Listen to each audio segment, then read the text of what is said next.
नमस्कार, कुमार रोशन, राज today news. और अभी हम आए हुए हैं दीघा प्रत्याशी डॉक्टर ओम प्रकाश, पूर्व प्रत्याशी दीघा विधानसभा क्षेत्र से।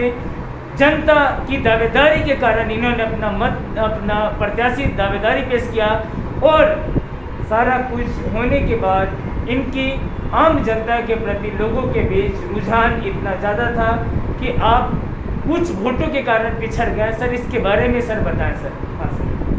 धन्यवाद। सबसे पहले तो मैं यहाँ की तमाम जनता जो है मुझे आशीर्वाद स्वरूप जो वोट दी है, चूँकि मैं डुमरांव में प्रत्याशी बनने गया था 8 अक्टूबर को और नामांकन किया था। किन्हीं कारणवश नामांकन रद्द कर दिया गया या कराया गया। मैं 12 अक्टूबर राम मनोहर लोहिया जो जाति तोड़ो और जमात को जोड़ो का नारा दिया करते थे और राम मनोहर लोहिया के पुण्यतिथि समारोह में पटेल नगर में संपर्क कराया।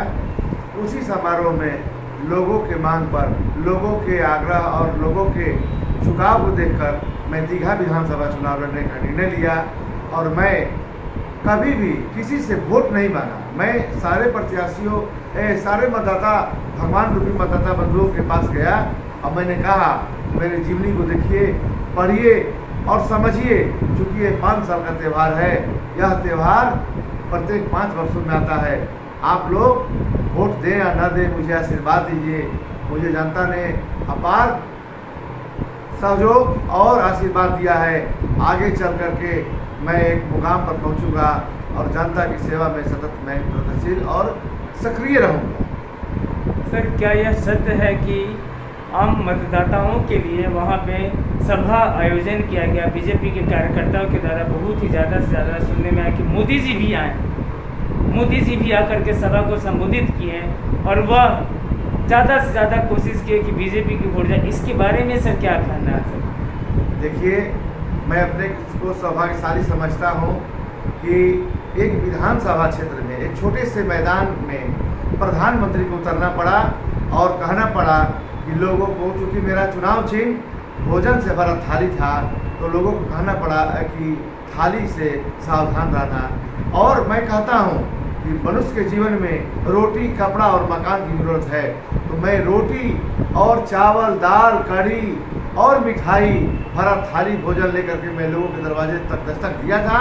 और मैंने लोगों से कहा था कि देखो भाई लोग, ये 18 प्रत्याशी हैं, तरह तरह के लोग देंगे, प्रलोभन देंगे। ये लोग मदारी के सामान हैं, ये आएंगे, जाल बिछाएंगे, दाना डालेंगे और तुम उसमें फंसना नहीं।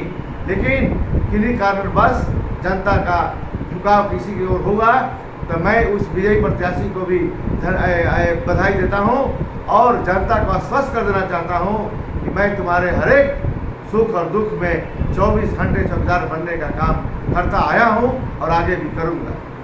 सर, यहाँ बात आ रही है कि ईवीएम में कुछ घोटाले की बात आ रही है, इस पर क्या सर सही बात आ रही है? क्या ये सही राय है क्या? देखिए, मैं तो अपने काउंटिंग एजेंट को 2 बजे कहा कि वापस हो जाओ। जिस बूथ पर मेरे घर के और मेरे रिश्तेदार लोग वोट 17 को वोट गिराए थे, उस बूथ से 2 वोट निकलता है। मेरे 5 मित्र डाक वोट दिए थे, उसे मुझे शून्य दिखाया गया। इससे बड़ा प्रमाण क्या होगा?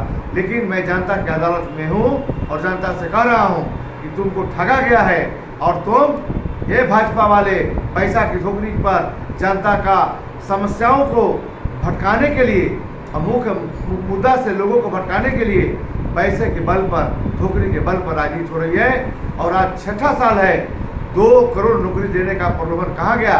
मैं जनता के बीच और लोगों के बीच हूँ और आगे लोगों को प्रोत्साहित करूँगा। तुम अपनी समस्या के प्रति, अपने हक के प्रति, रोजगार के प्रति सदा तत्पर रहो और उसमें समस्या का समाधान के लिए मैं आंदोलन करने के लिए 24 घंटे तैयार हूँ। सर, आगे किस एजेंडा पे सर काम करेंगे सर? देश में या राज्य में या किसी परिवार में सबसे बड़ी समस्या रोजगार की है। बेरोजगारी इस राज्य में चरम सीमा पर पहुंच गई है और सबसे दुखद बात है कि सिपाही के लिए एक पीटी, मेंस, रिटेन इंटरव्यू होता है और फर्जी डिग्री लाओ और नौकरी पाओ। शिक्षकों को लगाया गया है, जो शिक्षक शिक्षा देंगे और आगे बढ़ेंगे और समाज जिससे नया बनेगा, वही शिक्षक अगर सही नहीं होंगे तो फिर हम समझते हैं कि यह कोई समाज का नई समाज का बनाना मुश्किल ही नहीं नामुमकिन है। इसलिए प्रथम फोकस शिक्षा और रोजगार होगा। ओके सर, इसी तरह खबरों के साथ बने रहिए। कुमार रोशन, राष्ट्र टुडे न्यूज।